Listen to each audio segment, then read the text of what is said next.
The following presentation is brought to you by the Realm Network.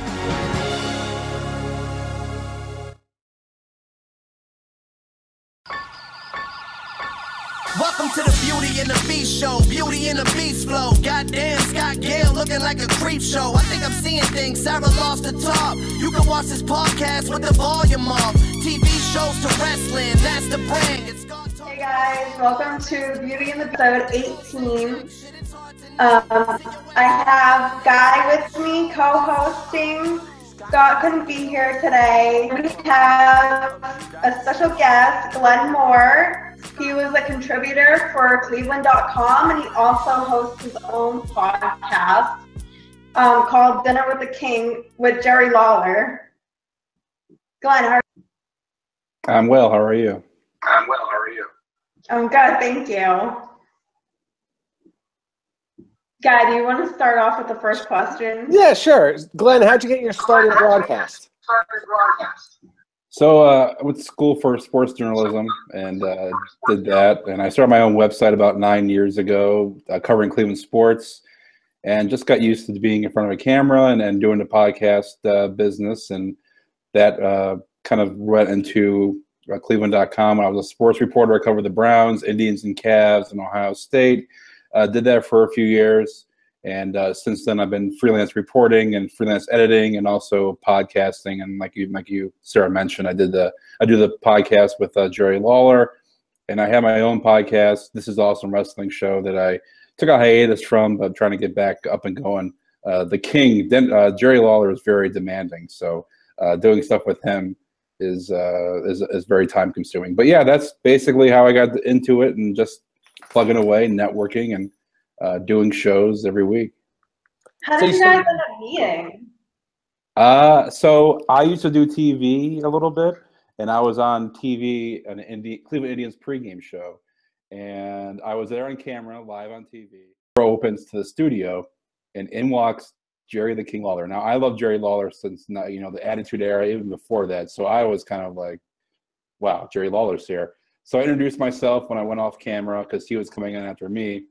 And we just hit it off. We hung out during the game and talked, and he gave me his card, and we texted a lot. We actually did a podcast about 6 years ago when I was first starting out, and we just became friends. He's big into Cleveland sports, so he texts me about sports a lot. And whenever WWE's in the area here in Cleveland, we grab dinner and hang out and talk. And I'm pretty cool to say Jerry Lawler is my friend. So, but that was like 6 years ago, so it's been a cool ride. So, Glenn, 2008 you started podcasting, is that right? Yeah, it was kind of it was a live show, a live sports show every Saturday, and then that audio from the video show was posted as a podcast. But yeah, technically they've been podcasting since 2008. And you did the early ones. You did shows with Boobie Gibson, Chris Perez from the Indians too. Yeah, we had Boobie Gibson. It was called Boobie's Podcast, who was the Cavaliers guard. And this is before LeBron left Cleveland. And then we did it during that time period. And he was kind of like the fan favorite when LeBron left. So we did a podcast every week. And then with Chris Perez, who was a former Indians closer, he was with the Indians at the time, we did a podcast. We did a live video. Well, not live, but a video show during every homestand here in Cleveland. And then in the off season, we did a call-in show where fans will call in and talk to him and ask questions. And he's actually my I own a podcast production company. I produce Jerry's show and co-host it. And Chris is my kind of like my partner in the company as well. So him and I became good friends for the past 6 years as well. But yeah, did a ton of podcasts. And Cleveland.com did all the Browns, Indians, Cavs stuff, all the sports podcasts as well. So yeah, I guess I can say I've been podcasting before podcasting was cool. Yeah, I mean 2008 is early on. I started in 2009, and that was pretty early on. So are you born and bred from Cleveland? Yeah, born and bred here in Cleveland, so that Ohio. Has to be awesome.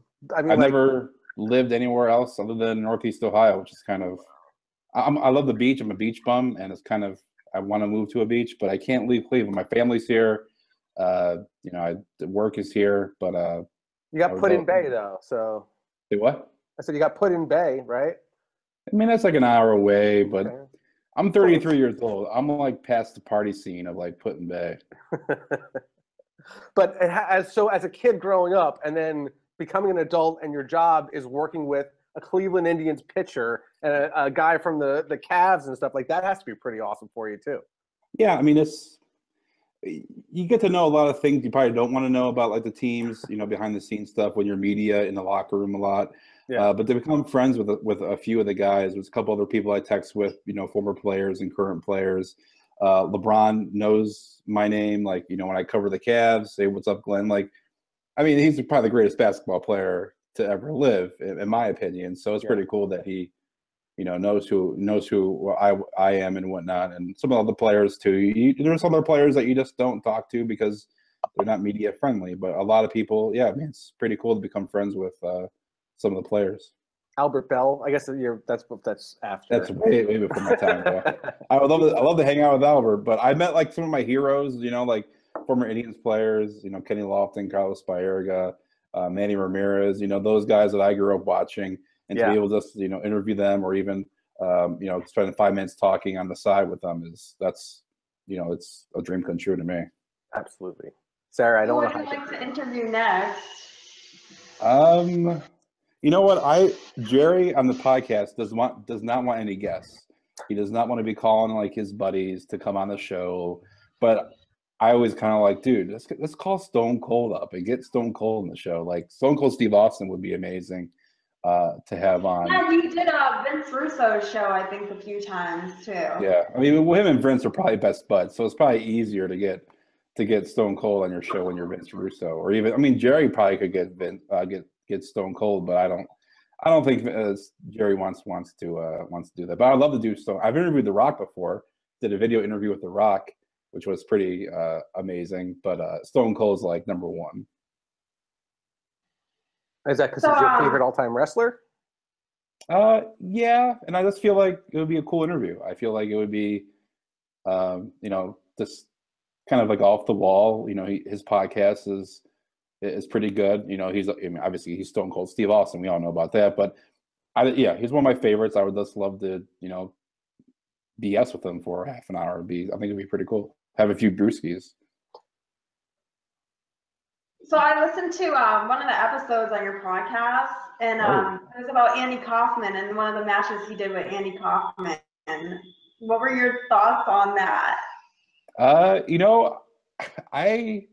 knew about Andy Kaufman. I knew about the Lawler Kaufman, but to hear some of the stories, even the stuff we didn't put out there, because Jerry doesn't want to put everything out there, is pretty cool. The way they set all this matches up, and they're behind the scenes talking and setting the match up, and Kaufman wasn't a wrestler, but he wanted to do all this stuff in the ring, and Jerry's like, "Oh, I don't know, I don't want to hurt you," and all these stories that were said were just pretty cool. And I watched some of the video, the classic video of their matches, and Kaufman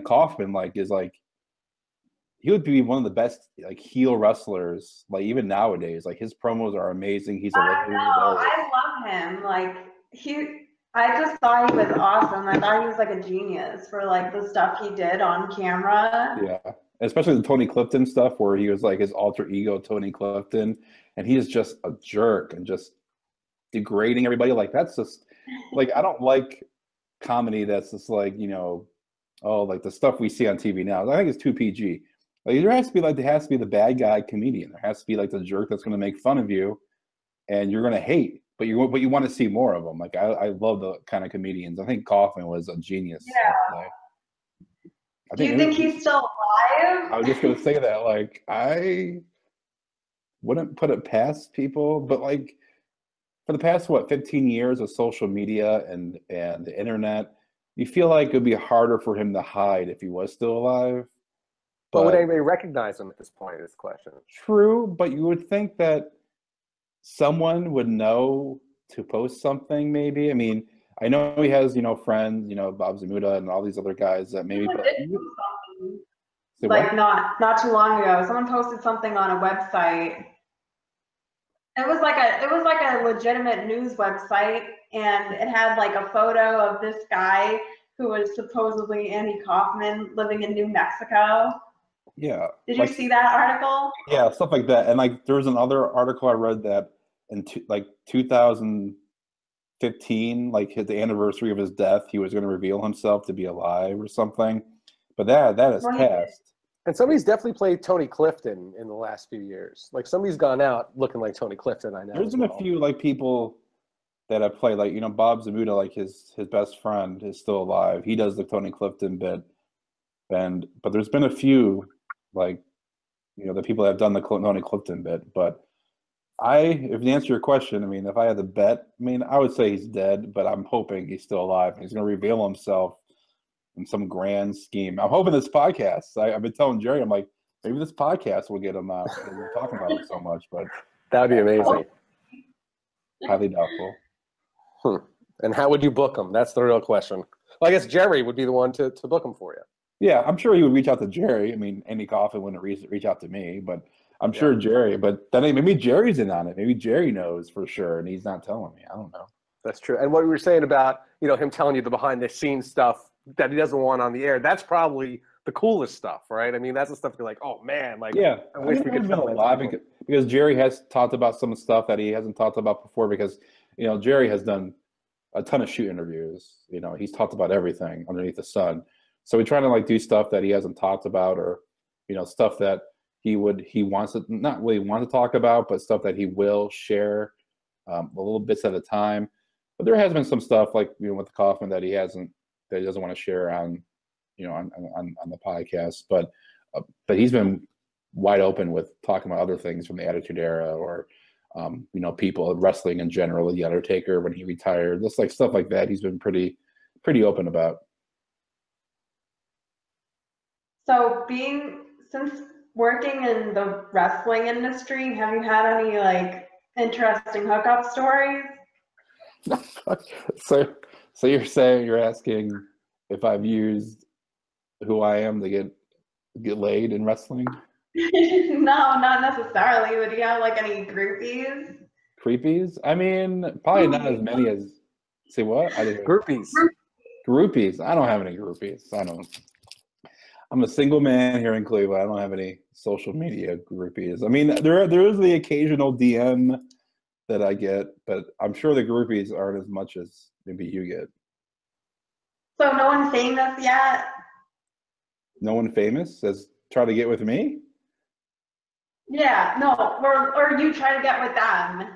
Oh, I mean, no. I wouldn't even try, because I know like people do screenshot stuff and they put it out there. I mean, if Taylor Swift followed me on Twitter, I would definitely slide in those DMs. But I have a Ronda Rousey story. Ronda Rousey and I hung out last year here in Cleveland when she was here for UFC, and she came to the local wrestling promotion, AIW, here in Cleveland. And she chopped me twice, and I hugged her like 5 times, told her she was my celebrity crush. She like was not swooning, but I mean, she blushed a little bit.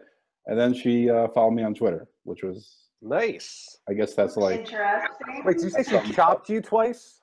Yeah, I'm not sure if I can say this. Yeah, she was drinking. She was in training mode. She was in training mode for her fight, so you couldn't say anything about her drinking. But she was drinking. I was drinking. There was always, you know, she was surrounded by a lot of people. But I'm like, chop me. She goes, I don't want to hurt you. I'm like, effing chop me. Like, got in her face. So she chopped me once. I could tell she was holding back. I'm like, you chop me as hard as you can. She did. And I was bruised for 3 or 4 days after that in my chest. It was Wait, legit. now when it happened, who could say that? Were you able to act cool, or were you like just dying in pain? Well, I sold it like I was hurt. I mean, it did hurt, but I tried to act cool. But I sold it a little bit. I don't want to show her up. This is Ronda Rousey, but yeah, she is probably the coolest celeb person I've met ever. Like, she was chill. Anybody who wanted a picture, she was totally willing. She talked to everybody. You got like one-on-one time. Like, no matter what her fight, you know, people think about her as a fighter or whatever she does, movies or anything, like, she is a down-to-earth, cool person, and very fortunate to meet her and hang out with her. I like Ronda Rousey. I've never seen a bandwagon empty so quickly, though? Oh, it was ridiculous how people for in the last few years have been all about Rousey and like, you know, women empowering, you know, and her being the forefront of UFC and kind of being the cover person for UFC and fighting and getting, you know, other ladies to get into fighting and be interested about it. And then when she lost the way she did and the way she's, you know, she's fought the last like year, everybody just unloaded on her and just negative on social media and her being cocky and that she had this coming for being, I mean, she's a badass fighter. Of course you got to be cocky and confident. I mean, what are you going to be, humble? And, you know, then her cockiness brought a lot of people to UFC and her being the cover person. It was just, and you're right, that bagwagon just totally just went off the rails as soon as she lost the way she did. And, you know, who knows if she'll be back, but I wouldn't mind seeing her in WWE as a wrestler or even in more movies. I think she's very, very talented, and I would love to see her more on, you know, doing other things. But get back in the ring, she would, you know, the octagon, I would love to see that too. Yeah. So you didn't get an interview with her though, right? No, I wasn't allowed to interview. She wasn't doing interviews. But I mean, if I had to choose doing an interview with Ronda Rousey or like hanging out with her, like personal, I would rather hang out with someone than interview her because you're just, it's more of like, not like a job. It's just, you know, we're hanging out with a person. She's just a regular person. Yeah. How did you interview The Rock? So I was working for Cleveland.com and the Plain Dealer. And whenever wrestling comes here to Cleveland, like WWE, I always send an email to my PR person and at the Q, which is the arena here in Cleveland. And I'm like, hey, any wrestlers available to be interviewed? And then WWE would get a hold of me and say, okay, well, like I'm good friends with The Miz. And I'll say, can I interview The Miz? And, you know, even though Miz Mike will say yes, it still has to go through the channels. So they'll email you back and say, okay, well, we can give you blah, blah, blah. And they're like, my person emailed me and she goes, do you want to interview The Rock tomorrow? And I'm like, yeah. And that came through and interviewed him. And it was pretty awesome. It's on YouTube. I was sick. I had no voice. I was struggling to even talk to him, and he made fun of me, threatened to slap the taste out of my mouth. Pretty cool interview. But yeah, it was very surreal. Took pictures. He signed some stuff I got for him. And it was only me and another interviewer there, so it was like a very, you know, it was only like 5 of us in the room, which was pretty cool. Do you ever go to any of the wrestling conventions? I went to WrestleCon in Orlando when WrestleMania was in. I went to WrestleMania in Orlando. I usually go, like, if I go to Mania, I try to hit up WrestleCon just because it's cool to go to and cool to see all the past wrestlers still there, like my favorites. But yeah, I go to some if I'm in the area. What's your favorite wrestling memory? Jeez, I think my favorite wrestling memory had to be being at WrestleMania 18 for Hogan versus Rock. Like, that's my favorite. Even if I wasn't there, I think I would say that's my favorite memory. But being there in person and seeing that match in person in Toronto was, to be a part of that crowd was pretty awesome. That was my first WrestleMania too. So that whole experience was pretty darn cool. And to have that match as like the featured match I remember from that night, it's pretty epic. I think if I'm right, The Rock kind of, like, Hogan kind of handed Rock like the crown at that point, right? Was that the idea? It was kind of like the passing of the torch kind of like match at the end. Like, okay, you know, Hogan is transferring it to The Rock, and then The Rock did the same thing to Cena in New York a few years ago. You know, he lost to Cena, then, you know, he raised his arm and did the same thing the Hogan did for him. So he passed the torch to Cena. But yeah, that happened to the match, I think. Yeah. Was anybody ever mean to you in an interview? Okay, a mean person in an interview. That's a good question, because we've had like awkward interviews with people, like certain athletes, but never like mean. I had like an agent come on and say, stop asking questions about Brett Favre. And this was to Bernard Berrien, who was a former Vikings wide receiver. And this is when Brett Favre just signed with the Vikings. So I kept that, like, we asked a few questions about, how do you feel about Brett Favre coming to the Vikings, like one of the best quarterbacks of all time, coming to play with you? And the agent, this is a live show, the agent came on and was like, can you please stop asking questions about Brett Favre? Please ask questions about Bernard Berrian, to Bernard Berrian. Wow. And it was like, we're like, this is like a new, like, this is like breaking news kind of like thing. Like, I'm going to talk about to Bernard Berrian. I mean, thank you for coming on the show, but Brett Favre is a bigger deal. So that was kind of like awkward. After that, it was off the rails. Like, but I never had like something mean or, people have like, canceled that second or just been like kind of short, but never like mean. They've been very fortunate. Who is your wrestler crush? Oh, geez. My wrestler crush. Okay. I mean, it kind of varies because maybe like, well, Paige. Paige is okay. Paige is the best one. Paige is like my wrestling crush. She is absolutely amazing. And I've like met her backstage at Raw and hung out with her a little bit. She's like absolutely cool, like a cool and chill. So Paige would be probably the best one. Emma, I love Emma. I think she's great.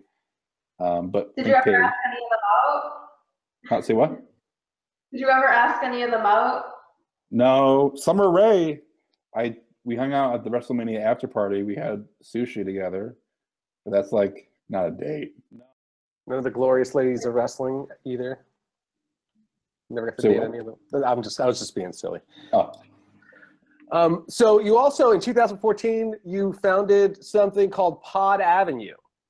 Yes, that's the production company I did with Chris Perez. It's kind of like we don't want to be a like podcast one, but we're trying to give an avenue to like athletes and celebrities who want a podcast that don't know how. We send them the equipment. I do all the production and editing. They send the audio to me. I clean it up, make it sound nice. We publish it. So Jerry was our first client. Friend / client. I begged Jerry for 2 years to do a podcast because he has so many stories, and he finally said yes. So he's like our first client. So I'm trying to get more athletes, some more wrestlers from WWE to possibly do a podcast as well. So it seems like everybody has a podcast now, wrestling wise, but there's only a few that have the content to be one every week and be interesting and be funny and entertaining and share stories. Because that's what everybody wants to listen to is stories. They want to hear all the backstage, BS from the Attitude Era and early on. But yeah, that's Pod Avenue. PodAvenue.com. If I lived in Ohio, I couldn't just and I'm just a regular schmuck. I can't get you to teach me how to podcast. I mean, I can help you, but we're trying to go for people who have if you have a large social media following, you already have an established audience. Because I think the most important thing is to monetize. And if you have a large following already, you can get monetized, fairly quickly. But I'm more than willing to help out. People have emailed and said, "Hey, how do I do this?" Blah blah blah. So there is that as well. What kind of equipment are you sending? There's a regular podcast, kit. The microphone, usually a USB microphone. And it's, I would call and do a step-by-step instruction on how to record so they can be anywhere, anytime to record on their own. And then they just put it in Dropbox and they would send it to me and I would clean it up, make it sound nice, add the music and everything. And I post it whenever they want to be posted. And all they got to do is tweet the link out. And you host the podcast on your website, you're saying? Yeah. I mean, we host through Libsyn, our podcast, the audio, but we would do all the plugging, we make all the RSS feeds, everything, post the videos on YouTube of the audio. But yeah, I mean, it's a full production. And like with Jerry's show, it's everywhere. I mean, you can find it in every single podcast app or YouTube or, anything. When you close your eyes and dream, what athlete would walk through your door and want to do a podcast? LeBron James. It's LeBron. Okay. LeBron. I mean, he probably would never do a podcast. That's because I know who LeBron is, and he would never probably want to delve into stories. But to have him do a podcast and talk, not just being interviewed, but to share stories from the locker room or his time playing basketball would be amazing. Michael Jordan would be a great one. I think anybody who is not really in, LeBron's in the public eye, but he's not outspoken. to have people like that who have so many of these stuff, you know, in their minds, stories, and to sit in front of a microphone and tell it in the storytelling kind of way would be, people would love to listen to that stuff. Yeah, I agree. Have you ever thought about wrestling, like getting in the ring yourself? Okay. I mean, the reason why that I haven't is because I feel like I'm physically. I mean, I played sports all my life. You know, I think I'm very athletic, but to my standards, I don't think I could pull it off now. Being 33, I think my time has come. It has sailed and been, you know, in the past. But there was a school here in Cleveland, AIW, and it was they have a training school, you know, wrestling school. And before he went to NXT, it was trained by Johnny. It was, you know, everything was taught by Johnny Gargano, who was, you know, killing it at NXT and very popular down there. But he has since left. So I don't think I would go now, just because, I mean, Gargano's not there, because it'd be pretty cool to be saying, hey, trained by Johnny Gargano. But I think I'll stick it to the professionals when it comes to that. But I mean, like I said, I think I'm too old for that. Glenn, tell us a little bit also about fansided.com. That I did some stuff with them a few years ago. Not active? Not active, no. Okay. It was some blog. It was after I left Cleveland.com. It was just something to do for a little bit, but nothing too serious with them. Okay. I have one more question, and it's the controversial one, Sarah. So I don't know. Let's see how it goes. Oh boy, controversial. Just here's my question: what are your thoughts on Chief Wahoo and the controversy around that? I love Chief Wahoo. Chief Wahoo represents to me the face of the Cleveland Indians. Me growing up as an Indians fan, wearing Chief Wahoo, wearing that on T-shirts and hat. I feel like it's a caricature of a team. It's a mascot. It's a logo, and that can go into people being too PC nowadays and taking everything so seriously. And you know, and every opening day here in Cleveland, there's people protesting about, but there's only like a handful of them. There's 50 people at most tops, and then they go away, you know, for the year. And it's the same thing with everything on social media. Same thing when it comes to something that's so maybe people think it's controversial, but it's really not, is that the voices of a few really outweigh the voice of the majority. And if you're really not, you know, the voice of the people that are against it, you're automatically wrong, and you're automatically a racist. And it's, like I said, it's a mascot. And I would hate to see it go. I would be devastated to see it go, because it's been the face of the Indians team that when I was a kid, and like I said, I wear it, and I will always wear it. And call me a racist, whatever. I don't care. It's what I like. But I hope they don't get rid of it. Okay, that's fair. What about you? You think it's racist? I do. I mean, look, I'm a Jewish guy, and so if there was a team called, you know, the Cleveland Hebes, and there was a picture of a shiesty Jewish dude, I'd be like, man, that's messed up, and I don't want a caricature of what a Jewish person is supposed to be on a hat, you know. And so I actually get both sides. Like, I'm not like, oh, F you, you're a racist. Yeah. I get it. I get the love and the, you know, it's memories for you, and I also get the other side where, like, if it, you know, some people say it's not legit, like there aren't this group of people who are against it, but if there really is this group of people that are like, hey man, this is like, you're messing with our culture and you're making us a caricature, then yeah, like I get that too. So yeah, I mean, it's like, for me, it's like, you're right, it's more of the connection of my childhood, you know, sentimental value to it.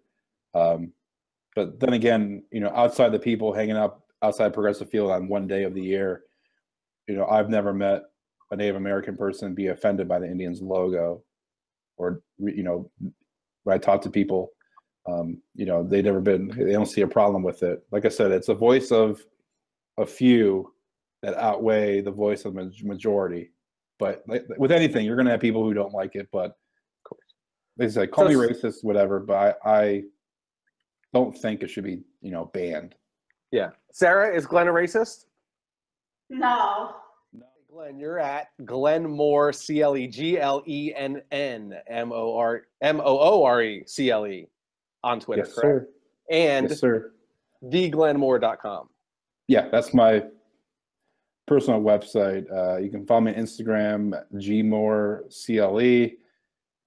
Dinner with the King is the podcast I do regularly, but all that's on theglenmore.com or podavenue.com, whatever you guys want to go to. But Twitter is my main social media, so head over there.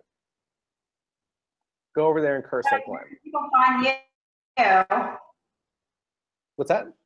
Where can people find you on social media? Oh, I'm at the guy DF, TheGuy DF on Twitter and on Instagram and all that good stuff. Thanks, Glenn, for joining us, and thank you, Guy, for co-hosting with me. For sure. And playing the Beast this week. The Beast. I thought I was the Beast this week. I'm more of a Beast. I feel like no, you're the Beast. we'll have to fight each other for that awful crown. You know what? You can have it, Glenn. You can be the Beast. No, you're fine. You can have it. You're the Beast. I'll give it to you. I missed Scott's paper bag rip-up. He usually does, he rips up a paper bag at the end of each episode. And rants about something. I think I should do that this week. Do you want to? Do you have a paper bag? Sure. Hold on 1 second. I'll be right back. I think he has to. Got to continue the show tradition, right? Have you seen any of the episodes? Oh yeah, Yeah, I did my research. I had to do research before I can come on. I'm not going to come on any of the show. But yeah, I watched the previous ones. Does Vince come on? When you ripped up a bag? Well, I might have a paper bag too. I don't know if I have anything to rant about though this week. The paper bag? Hold on, let me put on some earbuds. I'm gonna do this. Oh my god. Is this right? Just tear it up. Tonight. What's that? You're supposed to rant about something while you do it. That's what Scott does. Are you angry about something this week? Yeah, here we go. Yesterday, I went to should I do it while I'm ripping? I don't even know. So I go to the supermarket yesterday, standing in line, it's 5:30 at night, just want to eat my dinner, and this lady is teaching her kids how to use the self-checkout. You don't need to teach your kids how to use the self-checkout at 5:30 at night on a Friday. Doing it 1 o'clock in the afternoon on a Sunday. Nobody's going to be pissed off at you. There we go. That's what I'm at. How did I do? I made a mess is how I did. Hang on, I'll get a paper bag. 1 second. Paper bag for everybody. It's all right, buddy. The dog's sitting, and he's like, "What is going on here?" I do have something to rant about. Okay. This is my first time ripping up a paper bag on the show, so. This weather fucking sucks. It's like 40 degrees out, and I'm tired of wearing fucking sweaters and not being able to wear slutty clothes. Seriously. It was raining all day today. Yesterday it was 70 degrees. It's like, what the fuck is this bullshit? I want to wear this bra around town. It's like 40 degrees here in Cleveland. It's supposed to be like 70. It's supposed to be like 60 or 70. It's 40 degrees and raining. Terrible. Tomorrow's supposed to be 70 degrees. 70? Oh, it's supposed to be like 50 here. Sucks. It's terrible. If I had a paper bag, I would rip it about the weather too. How was my performance? I think I did terrible. You were great, except for the time you cut out, I think. Glenn, nice meeting you. Yeah, you too, man. Thanks, Sarah. Nice meeting you, Glenn. Thanks, everyone, for checking out episode 18 of Beauty and the Beast Show.